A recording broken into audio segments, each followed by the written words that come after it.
if nakita mo yung dream girl mo, ngunit hindi mo alam kung siya na ba talaga? Kasi hindi naman kilig yung nararamdaman mo, kundi parang iba.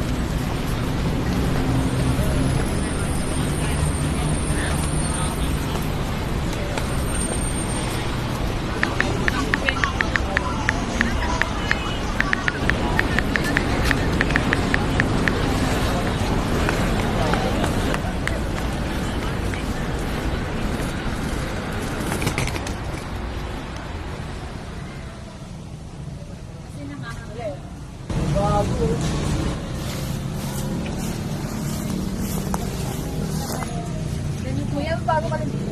Hintay lang. Sa daan mo na. May pick-up line ako. Ha? Kung mapipiliin ka ng gabi, dapat para ka. Simple lang pero bagay sa'yo. Ano daw? Ano ba tong lugar na napuntahan ko? Ba't umalis yun? Ewan ko dun. Alis na nga lang ako. Bahala na.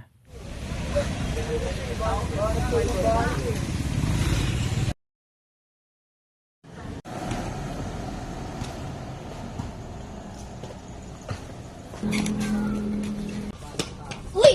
Oo, mamaya.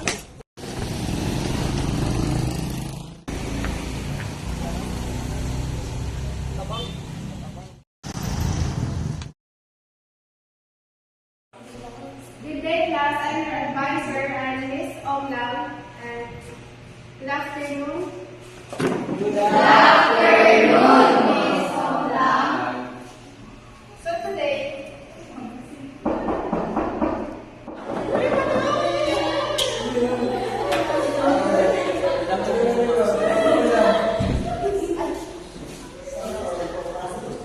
so class, this is your new classmate. Please introduce yourself. Everyone, my name is Manuel Angelo Bacunawa. I'm 16 years old. Pleasure to meet you.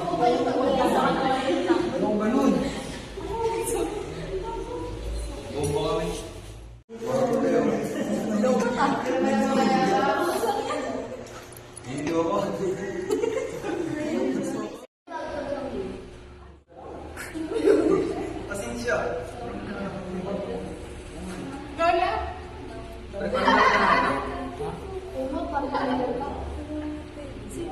Ay, oo, ikaw rin nasa ng bahay namin ang nakaraan. Oo, siya yun, V. Mga pala si Gio, so Aldon, Albert, Gusto pa. Pass.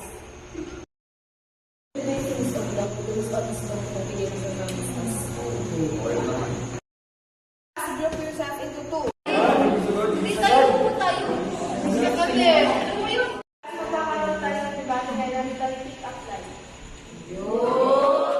Google ka ba? Kasi ako yung lahat ng hinahanap ko.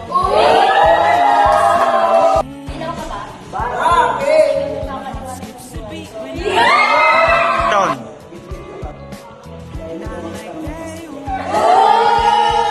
Ako na, labis niyo man.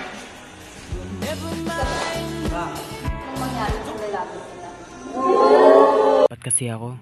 Sige, bahala na nga. Hindi nga ako. O sige, ano? Sabado ako kasi ito pa. Bakit?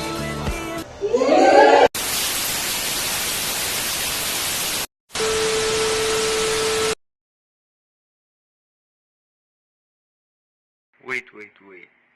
Nakakabitin ba? What if mag-iba yung takbo ng storya? Paano kung ikaw na pala yung magpapatuloy nito? Try mong magbigay ng what if na katulad ng What if gustong gusto mo siya pero kaibigan lang turing niya sa'yo? What if tayo talagang itinadhana para sa isa't isa? What if kahit anong effort mo hindi pala na-appreciate ng taong gusto mo? What if yung unti-unti ka nang nahuhulog sa kanya, pero pagdating sa dulo, sasabihin niya lang, hanggang kaibigan lang ang tingin niya sa'yo. What if yung mga kilig lines niya sa'yo na in a joke way is totoo pala? Kasi ayaw niya lang na maging awkward kayo sa isa't isa. What if mahal ka lang niya kasi ikaw yung nandyan? Sakit ng mga sinabi nila, no? Pero, what if we like to read your what ifs? And what if we like your story? And kayo naman yung maging next topic namin. Please like, share, and comment on this video para naman makita rin ng iba.